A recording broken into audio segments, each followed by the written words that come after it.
Père, j'invoque ton Saint-Nom en ces lieux, parce que je sais que tu es le Dieu Tout-Puissant.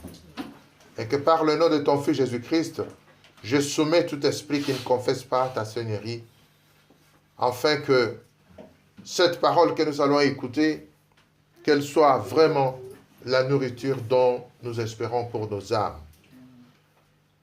Nous te remercions, Seigneur, car ta parole est vie et lumière.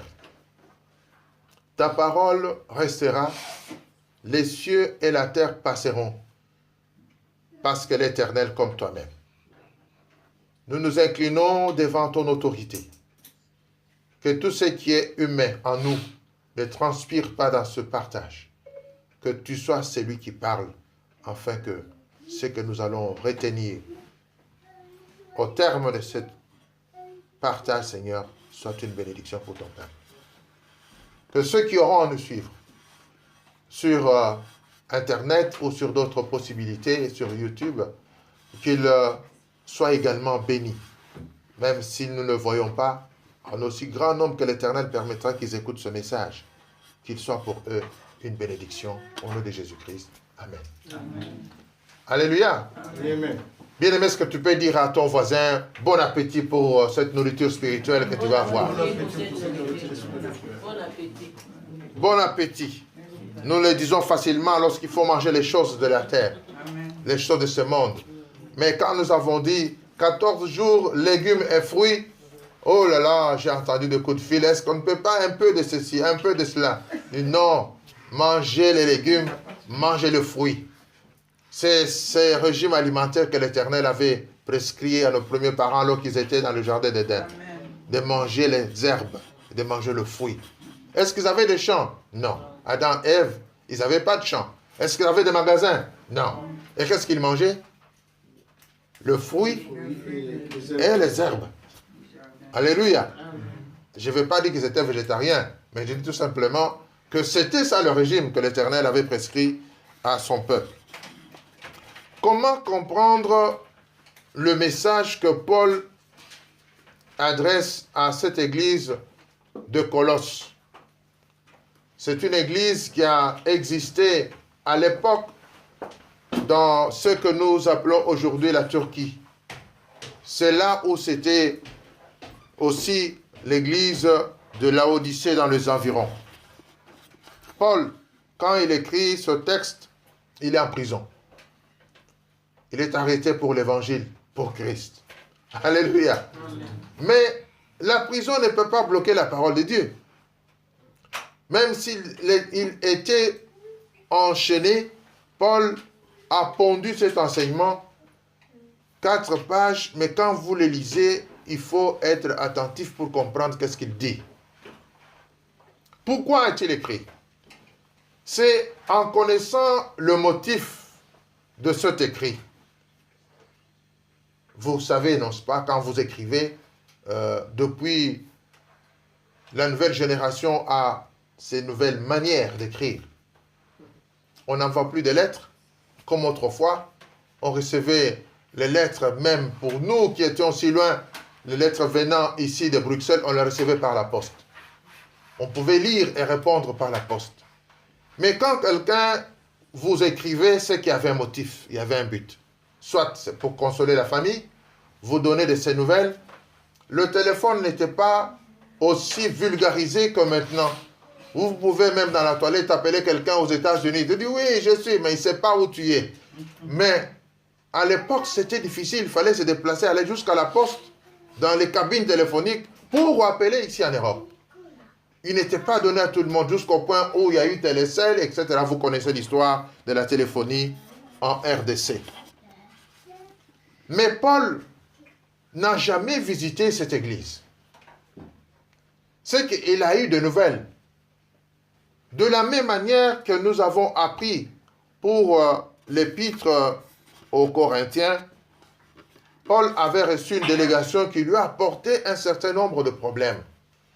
Et les enseignements qu'il donne répondent à un but, à une préoccupation qui existait dans l'Église. Alléluia. Même aujourd'hui, pour transmettre un message, mais qu'est-ce que maman Charlotte fait? elle passe par le réseau, elle lance un message, tout le monde reçoit à la fois. Oh, si ces choses avaient existé du temps de Jésus-Christ, je crois que les 12 auraient gagné facilement le monde entier. Alléluia. Mais actuellement, le progrès de la télécommunication devrait être mis à profit pour nous également pour communiquer ce que nous entendons. C'est pourquoi je dis cet enseignement va être enregistré. Celui de la fois passée était déjà sur YouTube pour ceux qui l'ont suivi. Et celui-ci, je pense aussi. C'est pourquoi je voudrais expliciter ma pensée pour que ceux qui, sans me voir, vont écouter, pour qu'ils comprennent qu'est-ce que Paul dit aux chrétiens de Colosse. Paul avait quelqu'un qui lui apportait les informations, il s'appelait Epaphras. Epaphras était des collaborateurs sincères que Paul a cités de la même manière qu'il a cité Timothée. Et vous verrez que dans l'introduction de ce texte, il dit « Paul, apôtre par la grâce de Dieu, et Timothée ». Et donc, quand il écrit, c'est que Timothée est avec lui, celui qui va apporter le message pour l'amener aux chrétiens qui sont à Colosse. Verset 1er, Paul, apôtre de Jésus-Christ par la volonté de Dieu, et le frère Timothée, aux saints et fidèles frères en Christ, qui sont à Colosse, que la grâce et la paix vous soient données de la part de Dieu notre Père. Alléluia. Amen. Je me suis toujours dit, dans nos écrits, lorsqu'on avait l'habitude d'adresser les lettres aux gens ou répondre à une lettre, il était rare de commencer la lettre par une bénédiction comme celle-là. On disait, j'accuse de réception de votre lettre, je te remercie, j'ai pris note de tout ce que vous avez dit. En réponse, je te dis ceci, ceci, cela. Et à la fin, je dis merci, à te lire, tu signes et tu envoies ta lettre. Alléluia. Mais là, il commence par bénir Dieu. Il n'est pas apôtre par sa volonté ni par sa capacité intellectuelle. Il est apôtre par la grâce et la volonté de Dieu. Ça signifie que celui qui va lire, celui qui va écouter le message qui est de Colosse, qui n'a jamais vu Paul, mais qui, par Epaphras, a entendu parler de lui, il va se dire, mais cet homme est humble.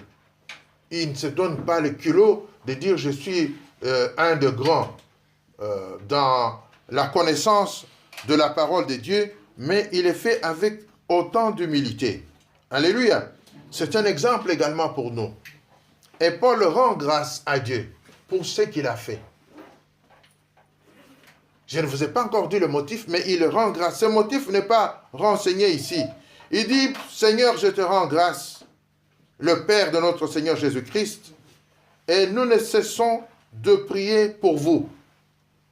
Quel plaisir de recevoir la lettre du pasteur Tendai de Kinshasa, vous dit, Église de Robot en Belgique, je vous salue au nom de notre Seigneur Jésus-Christ et je prie pour vous chaque jour. N'est-ce pas que ça fait du bien? Alléluia. Ça fait du bien de prier pour sa communauté, de prier pour tout ce que Dieu a mis sous ta charge afin de conduire, qu'il marche dans la pensée et la volonté de notre Dieu. Le problème, c'était quoi? Epaphras a dit à Paul, ici à Colosse, il y a des faux prophètes. Il y a de faux docteurs. Ces faux docteurs, quel est le message qu'ils véhiculent?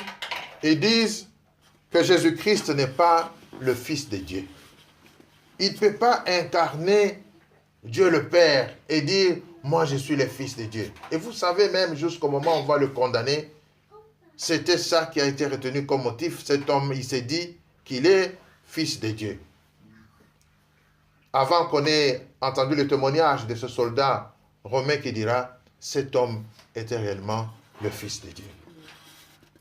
Et l'enseignement que Paul donne, c'est justement pour apporter une pensée éclairée au sujet de la personne de Jésus-Christ, mais également au sujet de l'œuvre qu'il a accomplie. Et donc, quand je dis allons plus loin dans la connaissance de Jésus-Christ, c'est pour dire qu'en tant que chrétiens, nous connaissons que Jésus-Christ, il est le Fils de Dieu, a été né par la puissance du Saint-Esprit par Marie, et Jésus-Christ a grandi, on l'a vu tout petit, et à cette époque-là, personne ne pouvait accepter qu'il était un fils dont le père n'est pas Joseph. Alléluia. Bien-aimé dans le Seigneur, comment Paul va-t-il donc articuler son message pour convaincre ces gens? Mais à partir de quoi avait-il eu cette pensée que je dirais hérétique, parce qu'il s'agit de l'hérésie? Considérer que Jésus-Christ était comme tous les autres prophètes de leur temps. Pourquoi? Quelle était l'habitude? L'habitude, c'est que dans cette ville-là, il y avait des gens qui, par la divination, donnaient des informations. On les consultait, on venait le voir. Et ces gens-là entraient en transe. C'est comme si il y avait des esprits extraterrestres qui venaient en eux, et pendant qu'ils sont sous possession de ces esprits-là, ils entrent en transe, ils commencent à parler.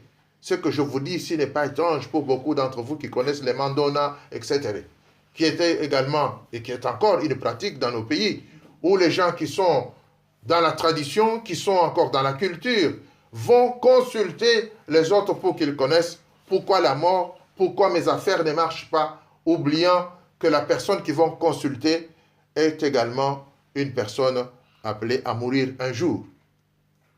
Alléluia. Amen. Bien-aimés dans le Seigneur, Paul, qu'est-ce qu'il va leur dire? Eux, ils pensaient que Jésus-Christ était aussi comme ces gens-là. C'est-à-dire quelqu'un qui reçoit à un moment donné une puissance d'en haut qui habite en lui, il fait des miracles et après cette puissance-là partait. Il leur dit, Jésus-Christ n'est pas de la même manière que ceux que vous connaissez. Et qui est-il? C'est ainsi qu'il va commencer à dérouler, je peux dire, le tapis rouge. Alléluia. Pour dire Jésus-Christ, il est le chef suprême de la création. Il est également le chef suprême de l'Église. Commençons par la création. Dans le prologue de Jean, l'évangile de Jean, la Bible nous dit, au commencement était la parole. La parole était avec Dieu. Et cette parole était Dieu. Elle est venue et a habité au milieu des siens. Et les siens ne l'ont pas accepté. Mais à ceux qui l'ont accepté, elle a donné le pouvoir de devenir enfants de Dieu. À nous qui l'avons accepté. Nous sommes enfants de Dieu parce que nous avons accepté Jésus-Christ comme étant notre Seigneur et notre Sauveur. Bien-aimés, Paul, quand il rappelle à ces gens qui vont le lire, il insiste en disant, pour éviter que ce virus ne puisse pas circuler dans tout le coin et recoin où se trouve l'église de Colosse, il prie à ceux qui vont lire de faire également lire cette lettre à l'église de Laodicée. Et donc, ils l'ont lu. Aujourd'hui, nous lisons la même lettre, comme eux autrefois. Est-ce qu'ils avaient eu les mêmes difficultés pour comprendre, pour analyser, pour partager? Je ne sais pas. Je n'étais pas de cette époque-là, parce que Paul avait écrit, et cet épître est en grec. Et ces gens sont dans un espace géographique où ils comprenaient bien le langage que Paul avait utilisé. Mais parce qu'il y a des traductions, les choses ont évolué. C'est ainsi que nous passons par des commentaires, nous passons par la traduction de certains mots pour comprendre qu'est-ce qu'il est en train de dire. Nous connaissons maintenant le but.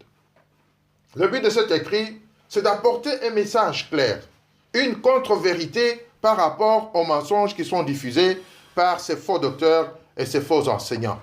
Il y en a encore de ce temps ici. Des gens qui disent, nous on ne croit pas en Jésus-Christ, nous croyons seulement en Dieu. Nous sommes les témoins de Jéhovah, nous sommes les témoins de Dieu créateur, mais nous ne connaissons pas Jésus-Christ. Ils oublient que quand nous regardons la Bible, au commencement, je venais de le dire, mais en langue hébraïque, Dire, qui vient du verbe davar. Parler. Et Dieu, quand il crée, qu'est-ce qu'il dit? Dieu parle. Il dit que la lumière soit, et la lumière fut. S'il ne prononce pas cette parole, ce qu'il dit ne va pas s'accomplir. S'il dit en lui, parce que Dieu, tout ce qu'il a créé était en lui. Il a rendu visible ce qui était invisible. C'est ainsi que Paul dit, Jésus-Christ, il est le souverain. Il est le chef suprême de toute la création. C'est par lui que tout a été créé. Lui en tant que parole. Alléluia. Dans le livre de Genèse au chapitre 1er, la Bible nous dit, l'Esprit de Dieu s'est mouvé au-dessus des eaux. La terre était informe, tohu vabohu, dans un désordre indescriptible. Mais c'est quand Dieu a commencé à parler, et vous verrez que sa manière d'agir, Dieu va séparer les choses. Il parle, ça s'accomplit, il sépare. Il parle, ça s'accomplit, il sépare. Et donc, Jésus-Christ, nous retenons qu'il est le témoin oculaire de toute la création. Que les gens ne pensent pas qu'il est semblable à ceux qui faisaient la divination à Colosse. Il est différent, parce que par lui, tout a été créé. Même ceux qui sont à Colosse, ceux qui font ces choses ont été créés par lui, Jésus-Christ. Donc, il n'y a pas une comparaison possible qu'il faut faire avec lui. Nous retenons déjà cet élément-là. Jésus-Christ, il est le chef suprême de toute la création. De quelle création? De tout ce que nous savons que Dieu a créé. Le livre de Genèse nous en donne le reçu de la création jusqu'à la création de l'homme. Et même pour créer l'homme, Dieu a parlé. Il dit, faisons l'homme à notre image et à notre ressemblance. Et donc, Christ, il est présent. Le Saint-Esprit est également présent. Et Dieu le Père est... Donc, nous avons la Trinité dès le premier chapitre de la Bible. Au chapitre 1er, l'Esprit s'est mouvé au-dessus des eaux et Dieu parle. Quand il crée avec Jésus-Christ et c'est Dieu le Père qui est en action. Et Paul, dans sa démarche de faire comprendre à ceux qui l'écoutent que Jésus-Christ, il est le chef suprême de la création, il dit, tout ce qui existe, existe par lui et pour lui. Alléluia. Par lui parce qu'on l'a utilisé pour la création, pour lui parce qu'il est le chef, tout appartient au chef. Il est le chef de la création et en même temps, il est l'image visible du Dieu invisible. Qui a déjà vu Dieu? On a déjà vu Jésus-Christ? Non. Nous le croyons par quoi? Par la foi. Nous le croyons par la foi. Mais déjà, Jésus-Christ, ceux qui l'ont vu, il peut encore se manifester aujourd'hui. Dans sa souveraineté, il peut venir, il peut te visiter, bien-aimé. Tu le vois. Mais ce n'est pas de la même manière que Pierre, Jean, Jacques, tous ces gens qui ont été autour de lui en tant que disciples l'ont vu. Mais nous ne le voyons par la foi. Alléluia. Par les yeux de la foi, nous voyons Jésus-Christ. Et donc, cet élément est déjà essentiel pour dire qu'il y a une grande différence entre ceux qui font la divination et Jésus-Christ qui lui-même a créé. En vous regardant, il vous dit ce que vous êtes en train de penser. Il sait lire vos pensées.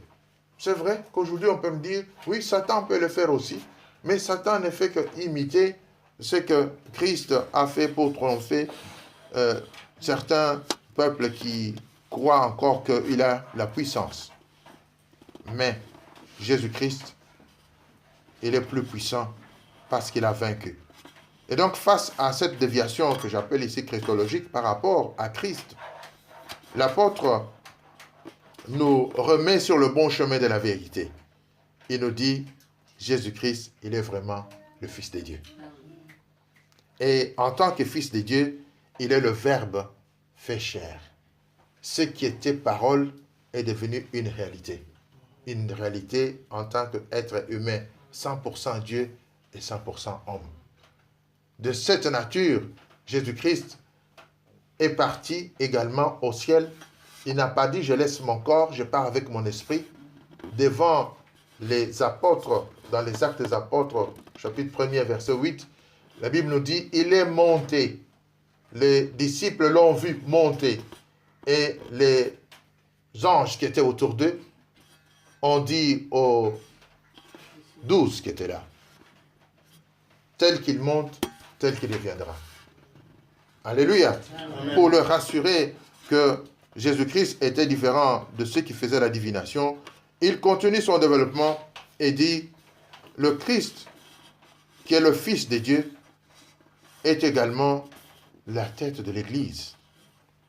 Celui qui a donné à l'Église les ministères, le service pour que l'Église fonctionne.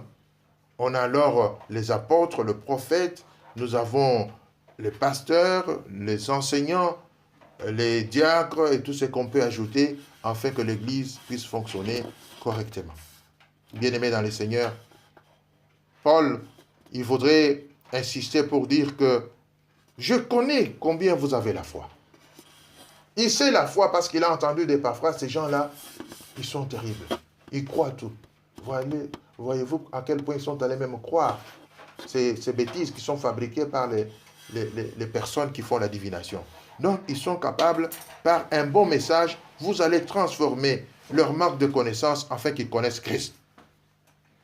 Jésus-Christ est l'image de Dieu invisible. Mais il est également celui par qui nous avons été sauvés. Nos premiers parents avaient péché. Aujourd'hui, nous recevons par la race humaine un héritage de péché et Christ est venu justement pour corriger cette faute et nous ramener devant le trône des grâces de l'Éternel en nous réconciliant avec lui pour que la paix, l'amour que nous avions perdu nous soit redonné. Et Paul dit, Jésus-Christ que vous voyez là, il est le mystère de Dieu. Alléluia. Amen. Le mystère, c'est quelque chose de difficile, c'est l'énigme. On n'arrive pas à dénouer facilement pour comprendre, pour décoder qui est-il. Il faut qu'il se révèle à vous. Il faut qu'il dise qui est-il. Et donc, ce Fils de Dieu qui apparaît ici comme mystère, il est considéré par Paul comme étant celui en qui la sagesse est de Dieu, la sagesse de Dieu plutôt, et la science de Dieu sont cachées. Ce matin, je voudrais dire à quelqu'un, connaître Christ, aller jusqu'à une connaissance profonde. Le mot grec pour la connaissance qui est utilisé, c'est ginosko, c'est-à-dire une connaissance non superficielle, mais une connaissance profonde. Une personne qui est déjà venue ici dans l'église, une fois que vous rencontrez en cours de route, même si on se salue, mais vous ne connaissez pas, vous ne vous rappelez plus exactement de son nom, vous regardez et dites, mais ce visage-là doit me dire quelque chose. Alléluia. Et si on te pose la question, est-ce que tu connais la personne? Tu vas dire, non, mais je crois que je l'ai déjà vu une fois dans l'église. Ça, c'est une connaissance superficielle. Mais connaître Christ en profondeur, c'est savoir que si j'existe, c'est par lui. Si aujourd'hui, je suis appelé non coupable, c'est par lui. Parce qu'il a pris ma place à la croix. Il a payé ce que moi je devrais faire en tant que pécheur. Et Paul dit que c'est lui qui nous a circoncis, non seulement de la chair, mais il nous a circoncis du cœur. La circoncision du cœur est une opération spirituelle qui nous transforme, qui transforme notre être intérieur. Ce n'est pas l'extérieur qui intéresse Paul. Ce n'est pas l'extérieur qui intéresse Dieu. Nous connaissons quand Dieu choisit, quand Dieu veut apprécier quelqu'un, il regarde le cœur. Regardez l'exemple de Abel et son frère Caïn. Ce n'est pas parce que l'autre a mené une brebis que son offrande a été agréée. Ce n'est pas parce que son frère a mené les arachides et le maïs qu'il n'a pas été agréé par Dieu. Mais Dieu a regardé les cœurs.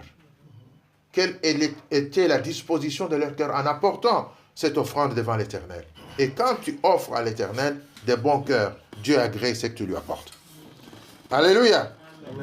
Jésus-Christ, il est l'image. En regardant Jésus, nous regardons Dieu. Il a dit ça plus d'une fois. Celui qui m'a vu a vu le Père. Si vous ne croyez pas à ce que je fais, croyez au moins aux œuvres. C'est pourquoi Paul veut parler et de la personne et des œuvres de Jésus-Christ. Pour que ceux qui ne croient pas à la personne, qu'ils regardent ce qu'il accomplit comme miracle dans la vie et qu'on dise, non, il y a quand même une différence entre tous ces divins que nous avons autour de nous ici et le vrai Fils de Dieu quand il dit qu'il te soit fait selon ta foi et tu es guéri. Amen. Alléluia. Alléluia. Il ne va pas recourir pour utiliser les herbes. Au contraire, il utilise même une méthode que personne n'a plus utilisée. Il va le cracher. Il crache sur la terre. Il fait la boue. Et il met sur le visage de l'aveugle-né, sur ses yeux. Vous savez ce que ça signifie? Pourquoi a-t-il fait ça? Il pouvait ne pas le toucher. Il pouvait dire, tu peux voir mon ami. Et cet homme allait voir. Mais il y a un élément fondamental de la foi. Ramener l'homme à son état où il était pour qu'il retrouve la façon de voir. Il amène la poussière. Il amène la matière première par laquelle l'homme a été créé. C'était la boue. Alléluia. Amen. Il dit de la boue, je te donne encore la vie. Parce que tu es issu de la boue. Et à la fin, la Bible nous renseigne encore aussi, tu es poussière, tu rentreras poussière. Et là, cet homme, il va aller, Jésus-Christ va à Siloé, va te laver. Et il est parti. Je me suis toujours dit, mais lui, il ne voyait pas. Comment est-ce qu'il est parti de là où il était avec Jésus-Christ pour aller retrouver le lac de Siloé et il s'est lavé le visage. L'homme Jésus, celui qui m'a dit, va. Je sais que je ne voyais pas et que maintenant, je vois. Je voulais dire à quelqu'un ce matin, tu vas voir. Amen. En le reconnaissant qu'il est le Fils de Dieu, en reconnaissant qu'il est le maître de toute la création. Quand tu regardes la création, tu dis cette création a un maître. Et ce maître, c'est Jésus-Christ. Il est le maître suprême de la création.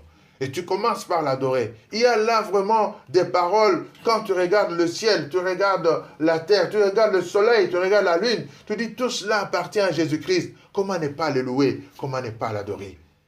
Il est l'image de Dieu invisible. Et aucune créature, aucune alors, nous dit Paul, n'a été créée sans lui. Tout a été créé par lui, en lui et pour lui.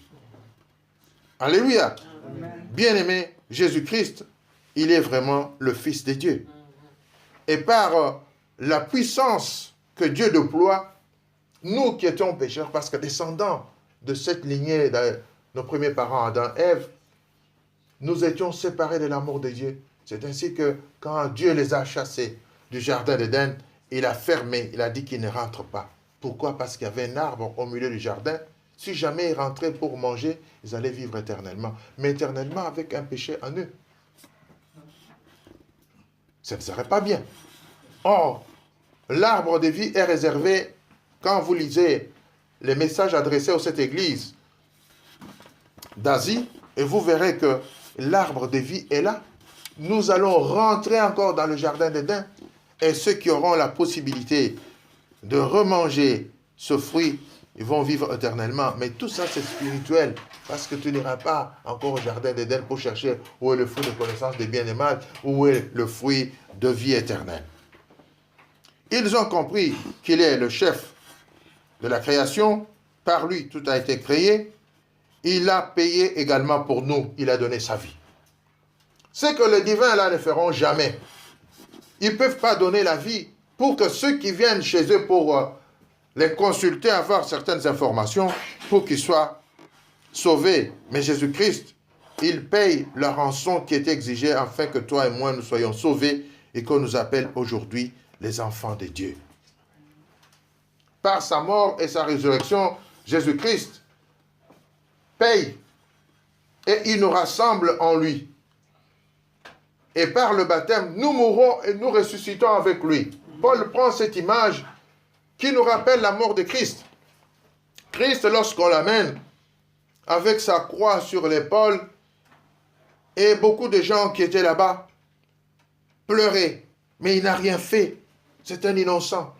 Il dit, ne pleurez pas pour moi, mais pleurez pour vous et pour vos enfants. Alléluia. Et Paul utilise une image ici difficile à comprendre quand il dit il a de façon populaire ridiculisé les autorités en marchant vers Golgotha, Jésus-Christ à la croix sur l'épaule et finalement on va l'aider parce qu'il était déjà fatigué avec le poids et tout ce qu'il a enduré comme frappe. Et nous l'aidons dans cet effort-là. Nous portons la croix ensemble avec lui. C'est pourquoi nous devons continuer à partager encore la souffrance avec lui aujourd'hui. Quand vous souffrez, c'est aussi votre part à la souffrance de Christ. Alléluia. Mais quand vous le faites avec joie, c'est une grande bénédiction. Paul, il enseigne encore à ceux qui vont le lire que Jésus-Christ, il est mort et ressuscité. Non seulement il est le chef suprême de la création, mais il est le premier né d'entre les morts. Le premier qui est rentré et revenu à la vie parce que nous savons qu'il peut donner et récupérer sa vie comme son père lui avait ordonné à le faire. Mais c'est un homme extraordinaire. Bien-aimés, ne regardez pas ces Jésus historiques qu'on nous rapporte dans des récits, mais regardez ce Jésus ressuscité qui est encore vivant aujourd'hui. Amen. Il est vivant, Jésus-Christ. Il a dit, je serai avec vous jusqu'à la fin des temps. Il est là. Et donc, l'apôtre utilise ici un enseignement qui nous amène à réfléchir au-delà. Ces gens qui apportaient un enseignement ridiculisant ainsi la personne de Jésus-Christ en disant il est homme comme tout autre. C'est une puissance qui vient pour un temps de façon temporaire habiter en lui. C'est pourquoi il fait ces choses-là. Il leur dit non. En lui, il incarne Dieu. Alléluia. En lui, il a la puissance de faire ce qu'il est en train d'accomplir parce qu'il est réellement le Fils de Dieu. Et les enseignements que ces gens donnaient, Paul nous dit, étaient appuyés sur des traditions humaines et qu'ils rejetaient Christ. Mais ceux qui rejettent Christ, ils sont ennemis de Dieu. Et nous devons comprendre que Jésus-Christ, en tant que Fils de Dieu, il est celui par qui nous avons accès et nous avons retrouvé l'amour vis-à-vis de notre Père. Et quelles sont les conséquences de l'œuvre qu'il a accomplie? Nous savons que tout a été créé par lui. Et c'est lui qui va payer également pour que toi et moi nous soyons sauvés. En Jean 8, verset 32, la Bible dit, vous connaîtrez la vérité et la vérité vous affranchira. Mais je comprends pourquoi Paul a écrit. C'est pour que ces gens comprennent la vérité. Et qu'une fois la vérité en eux, ils ne vont plus aller chercher encore de consultations auprès des autres personnes et qui doivent se contenter de ce que Dieu leur dit, Dieu enseigne et qui est la vérité. Quoique à cette époque-là, ce qui était encore disponible, c'était la loi. L'évangile n'était pas encore écrit. L'évangile a été écrit plusieurs années après. Il s'insurge contre deux types de séduction. La séduction religieuse et la séduction spirituelle. Quelle différence y a-t-il entre les deux? Paul donne la distinction. Il dit, tout ce que ces gens vous ont écrit, ils se sont basés sur les traditions, sur les pensées, sur les habitudes, sur la culture de leur vie de tous les jours. Mais ce sont les choses de la terre, ils n'ont pas regardé au ciel. Le message que je vous apporte, moi, Paul, Dieu m'a enlevé. Je suis allé, j'ai appris ces choses que je vous apporte. Si quelqu'un vous apporte l'évangile différent de ce que moi j'enseigne, qu'il soit anathème. Alléluia. Amen. Quelle différence y a-t-il? Paul, il met l'accent, il dit les religieux. C'est l'attitude qu'avaient les Juifs autrefois. Ne mangez pas ceci, ne buvez pas cela. Tout ceci, c'était, si tu accomplis les œuvres, tu seras sauvé. Or, dans l'enseignement de Jésus-Christ, les œuvres ne nous sauvent pas. La loi n'a fait que connaître le péché. Alléluia. Amen. Si la loi n'avait pas existé, on ne connaîtrait pas le péché. Ceux qui ont vécu autrefois avant que la loi ne soit donnée au peuple d'Israël, ils vivaient tous les jours. C'est ainsi que la Bible nous dit du temps de Noé. Les gens mangeaient et buvaient, ils mariaient leurs enfants, ils étaient sans une obligation légale de faire ou de ne pas faire. Alléluia. Bien-aimé dans le Seigneur, Paul, lorsqu'il met l'accent sur la religion, elle a une liste de choses. Elle vous dit, ne mangez pas la viande vendredi, ne faites pas ceci le samedi, parce que c'est le jour des sabbats. Et Jésus-Christ a répondu aux pharisiens qui lui disaient, pourquoi est-ce que tu as guéri cette femme le jour des sabbats? Il dit, cette femme, c'est aussi l'enfant d'Abraham. Alléluia. Amen. Il leur dit, cette femme est aussi enfant d'Abraham et je peux aujourd'hui encore guérir. Si vous, là, vous perdez vos brebis aujourd'hui, qui n'ira pas les chercher? Que j'apporte une guérison, ça devient un problème. Mais notez que je suis le Seigneur du sabbat. Je suis le Seigneur du sabbat. C'est-à-dire que le sabbat là est pour moi. Le sabbat n'est pas pour l'homme. Le sabbat c'est pour l'Éternel. Et il y a encore des gens qui, jusqu'à aujourd'hui, continuent à considérer que dimanche, c'est le jour de la résurrection, mais le vrai jour où Dieu s'est reposé, c'est samedi. D'où on a l'église l'adventiste du 7e jour. Et ils font leur culte samedi. Dimanche, ils sont à la maison. Ils continuent à croire dans cette cérémonie de sabbat, plus que les juifs même. Et cet enseignement nous ouvre encore l'intelligence. Ne faites pas, faites ceci, faites cela. Mais qu'est-ce que Paul nous dit? Tout est permis, mais tout n'est pas utile. Je reviendrai sur cet enseignement d'une façon beaucoup plus en détail. Parce qu'il y a beaucoup de questions que les chrétiens se posent aujourd'hui. Est-ce que je peux boire du vin? Est-ce que je peux boire la bière? Est-ce que je peux aller dans les dancing? Est-ce que je peux faire ceci, je peux faire cela? Nous allons y revenir pour éclairer le peuple de Dieu. De façon à bien marcher parce que nous vivons en quelque sorte avec un pied dans la religion. On dit, ah moi, je ne dois pas prendre ceci, moi je ne dois pas faire cela. Mais pourquoi tu ne dois pas le faire? Il faut avoir une signification, un sens à l'acte que tu refuses de poser, au comportement que tu refuses d'avoir. Il faut le justifier devant un païen. Pourquoi tu ne bois pas le vin? Dis-lui pourquoi tu ne bois pas. Il y a des détails et la parole de Dieu en appui va nous aider à voir pourquoi est-ce que je ne bois pas. Parce que la Bible nous donne une liste de personnes qui ne vont pas hériter le royaume des cieux. Et là-dedans, on voit l'ivrogne, l'ivrognerie. L'ivrogne n'héritera pas le royaume des cieux. Mais il faut définir quand est-ce qu'on devient ivrogne et quand on n'est pas. Alléluia. Et Paul va revenir sur ces éléments après avoir parlé de la religion. Il dit, la séduction spirituelle, c'est lorsqu'on commence à adorer les choses de ce monde. On adore les astres comme les gens de cette époque-là, la lune, le soleil, les étoiles, et l'habitude est restée au travers de ce que nous appelons aujourd'hui l'horoscope.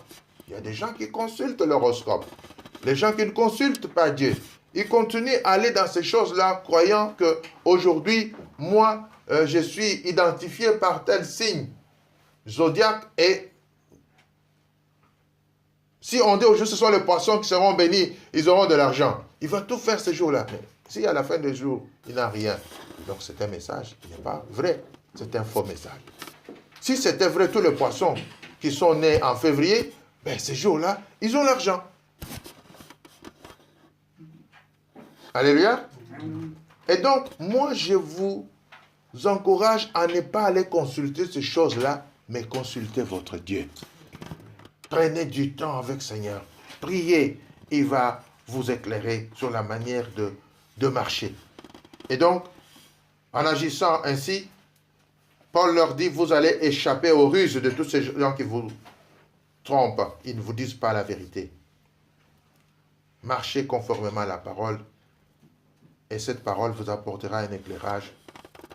De la même manière que le Père a sorti certaines nations du monde de ténèbres, il les a transportées jusque dans le royaume des lumières de son Fils. Alléluia. Dis, je ne suis plus dans ce royaume-là des ténèbres. Je suis dans le royaume de lumière du Fils. Oui, tu es l'enfant de Dieu, tu as le droit de le dire bien-aimé. Et Paul donne encore d'autres intéressantes révélations. Il dit, ne vous intéressez pas aux choses de la terre, mais vivez sur la terre avec les yeux regardant au ciel. Ça veut dire quoi? C'est avoir l'espérance, l'espoir, que là où Christ, parce qu'il m'a promis qu'il va les préparer des demeures pour chacun de nous, et quand il vient pour chercher l'église, je serai dans le convoi. Ça va être un convoi. Cette fois-là, ce n'est pas quelqu'un qui va aller un seul comme Enoch, pas comme Élie, mais nous irons ensemble. Ensemble pour le rencontrer dans le ciel, dans les airs, participer ainsi à sa gloire. Paul dit, quand le Fils apparaîtra, vous paraîtrez avec lui dans la gloire. Il sera entouré des anges qui vont l'accompagner. Et si vous êtes en Christ, si vous croyez à tout ce que je suis en train de vous dire, voilà, il fait la liste des choses qu'il ne faut plus faire. Il dit l'impudicité, l'idolâtrie, le mensonge, la cupidité, la méchanceté. Sont ces choses-là qui provoquent la colère de Dieu. Et la colère de Dieu est sur les enfants rebelles et pécheurs. Dépouillez-vous donc de votre être et revêtez l'autre être qui est l'homme nouveau. Dépouillez-vous de toute la chair, soyez régénérés par le Saint-Esprit afin d'être complètement différents par rapport à ce que vous étiez autrefois. Alléluia. Amen. Pour quelqu'un qui est mort et ressuscité, tu es mort par rapport à quoi? Tu es mort par rapport au péché.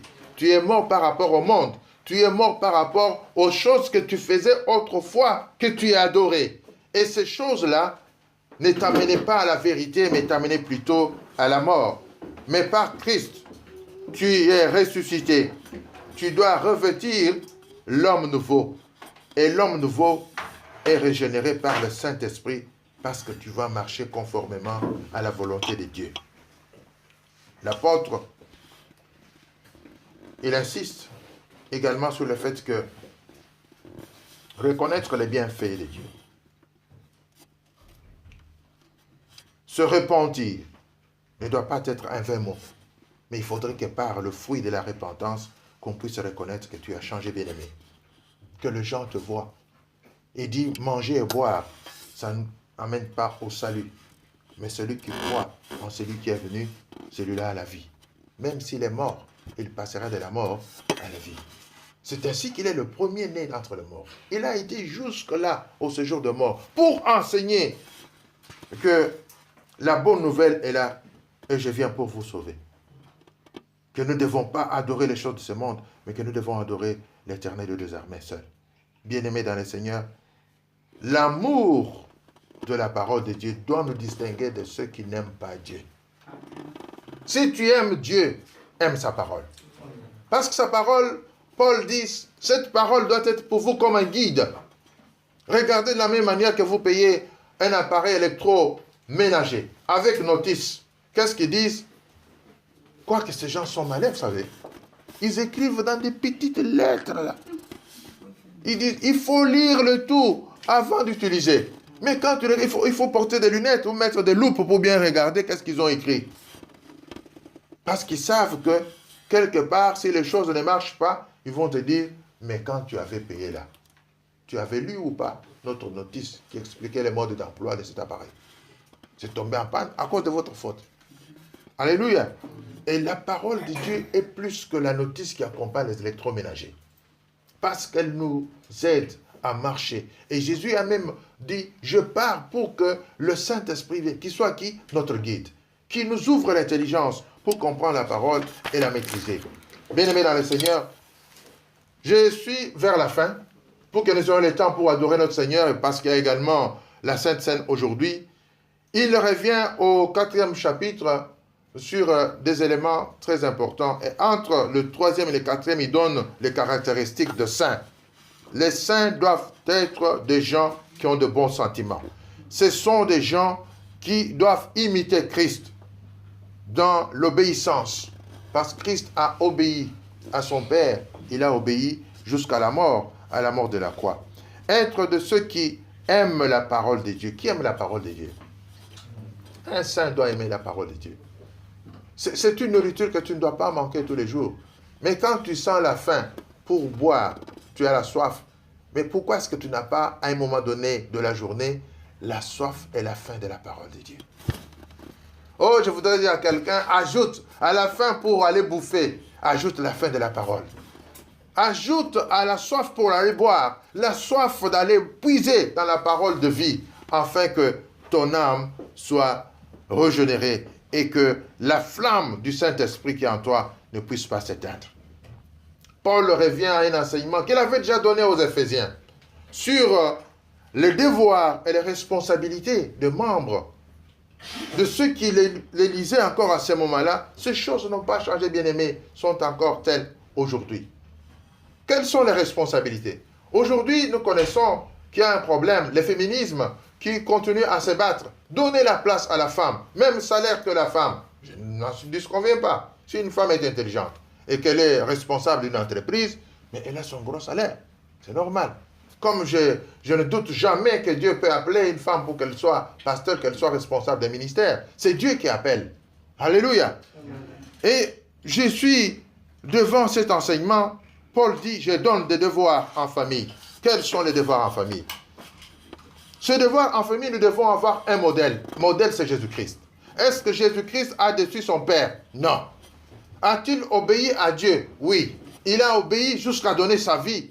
Il faut lire Philippiens 2 et vous verrez que Jésus-Christ a obéi jusqu'à la mort. C'est ainsi que Dieu lui a donné un nom qui est au-dessus de tout nom, afin que tout genou fléchisse, que tout soit pour la gloire de l'Éternel.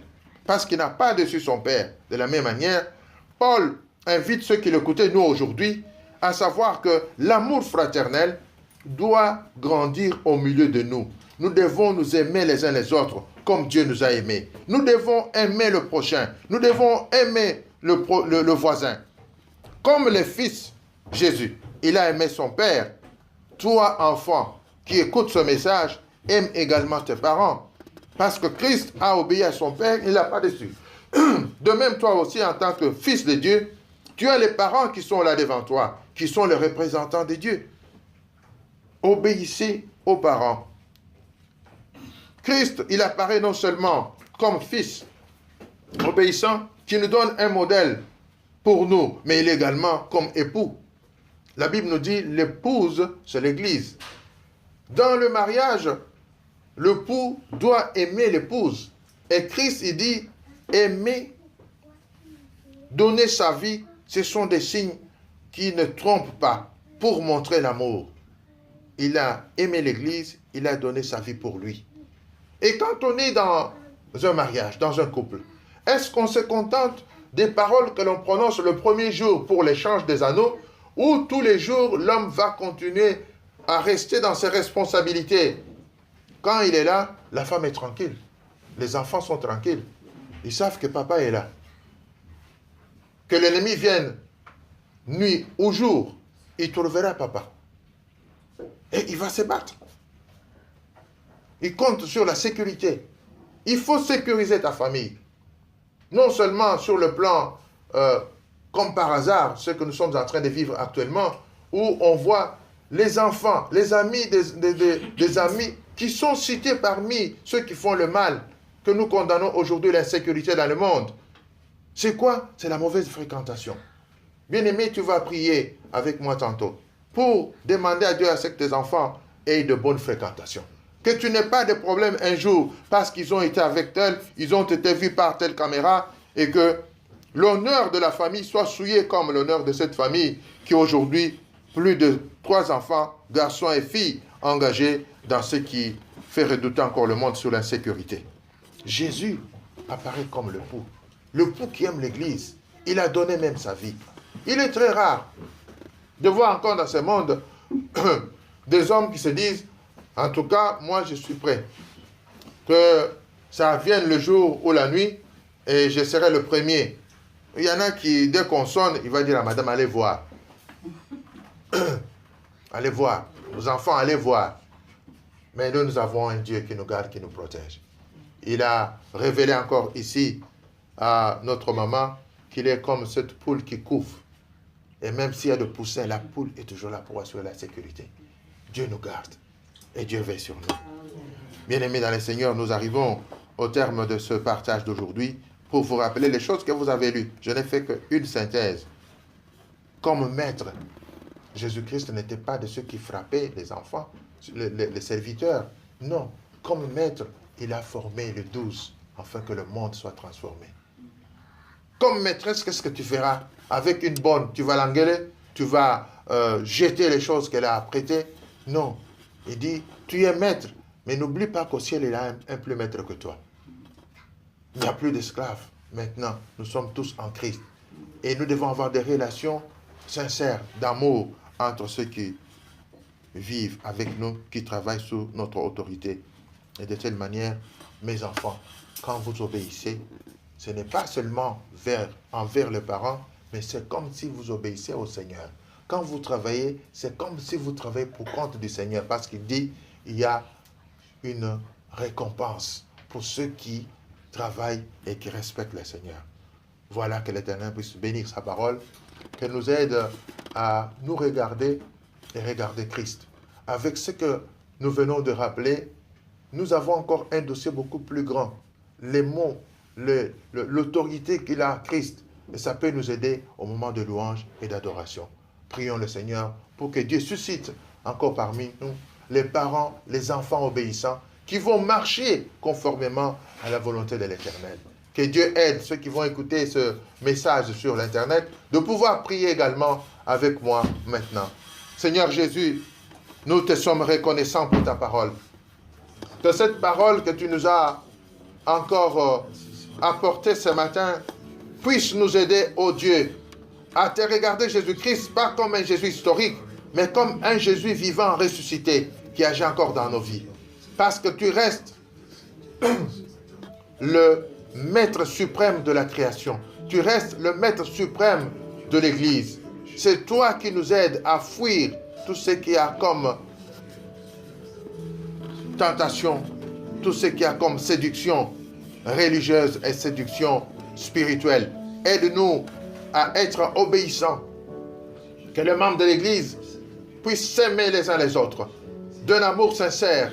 La fraternité est une recommandation pour tout un chacun qui ne voudrait pas vivre de façon isolée, mais ensemble avec ses frères et sœurs. C'est ici où Dieu déverse sa bénédiction, là où les frères et les sœurs, il est agréable de demeurer ensemble. Et c'est à cet endroit où l'Éternel déverse ses bénédictions que tu puisses encore demander qu'il te transforme. Comme David, dans le psaume 51, il reconnaît ses fautes, il demande à Dieu d'avoir pitié de lui, de le purifier par le sang, de ne pas lui enlever son esprit, mais qu'il soit utilisé comme quelqu'un qui va enseigner la parole.